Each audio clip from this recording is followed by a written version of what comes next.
number 2ပါတင်း7ထပ်မံနိုင်ရရှိလို့တွားနေနေပဲ2စီးဆိုရလာတစ်ခုနဲ့ဒီနေ့ပွဲစဉ်မှာလဲ clean sweep ထပ်မံဖန်တီးသွားဘို့တော့ကြိုးစားနေတော့မယ်ဘိုးတော့နှစ်ကောင်တော့ပြန်ထိန်းတာကိုကြိုးစားမယ် damage shot ကလိုအပ်ချက်ရှိနေဘယ်သူမှတော့မသေးသေးဘူးတော့မအေးလွင် damage တွေကအများကြီးလို့ပဲတိုးကြီးထပ်ပြီးတော့ Catherine နဲ့ဖြုတ်တဲ့ကြားမှာ OP လုံးဝကိုမသေးသေးဘူး9ရောင်လို့ stay alive ရှိနေတယ် Black Thorn defenses မှာတော့ဒီချိန်မှာလည်းထပ်ပြီးတော့ defend ထားအောင်မစစ်ခိချက်ကြားမှာ Justice ထပ်ပြီးတော့ပေးလိုက်ရတယ်တိုးကြီးပြန်ဝင်လာဖို့ကြိုးစားမယ်နောက်မှာဈေးရဖြန်းနေခဲ့တယ်ဗျာ Justice ရဲ့ pick off တွေကလည်းအရင်တော့လုံးဝမဖြစ်ဘူးအောက်မှာတော့ကျွန်တော် K-set နဲ့သူဖတ်တော့ဝမ်းချမ်းမစေးရန်လုံးဝမသေးပါဘူး lucky college မှာ on နေနေပဲဒီမှာ Justice back ပြန်ပေးထားသေးတယ်ဗျာအေးလွင်ပြန်လေ 4 back ကျွန်တော်နောက်မှာလည်းပြန်ပြီးတော့ OP ရှိနေခဲ့တဲ့သူ့ရဲ့ Shield Azor တွေ started တွေဒီຢာတွေကတော်လေးများပြားနေတဲ့ခိုက်တဲ့တစ်ခုပဲဗျာနော်လုံးဝဖြတ်ဖို့အတွက်က K-set အနေနဲ့မရှိဘူးဆိုတော့ဒီ mass man ပေးမဲ့ damage မရှိတော့တဲ့ခိုက်တဲ့တစ်ခုမှာတိုးချီတကောင်နဲ့ပဲဒီ crit တွေကိုပြန်လေပြီးတော့ဖြည့်ရှင်းရမယ်ဆိုတဲ့ခိုက်တက်မယ်တက်လာခဲ့တဲ့ wave တွေကိုတော့ throw နေတယ်ပြန်လေပြီးတော့ရှင်းထုတ်နေတော့မယ်ဗျာဒီမှာလည်း Falling Star မို့ OP လုံးဝကြမ်းတမ်းနေတာ3ကောင်4ကောင်ကြားထဲမှာသူလုံးဝမတည်နိုင်ဘူးဗျာ OP တင်ကလုတ်ပေးနေတာ Harry မရှိဘူးဆိုတော့ပိုကောင်းသွားတာပေါ့ Slam Slam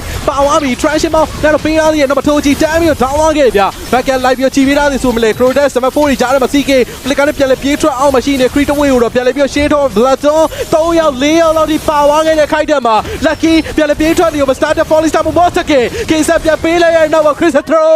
စေးရန်ပြေးချက်နေတူပဲ Hero K တွေအကုန်လုံးဒီပါမရရှိလိုက်တဲ့အဆုံးမှာတော့ Game number 2ပါတင်း7ထပ်မံနိုင်ရရှိလို့တွားနေနေပဲ2စီးဆိုရလာတစ်ခုနဲ့ဒီနေ့ပွဲစဉ်မှာလဲ clean sweep ထပ်မံဖန်တီးသွားခဲ့ပါပြီဗျာ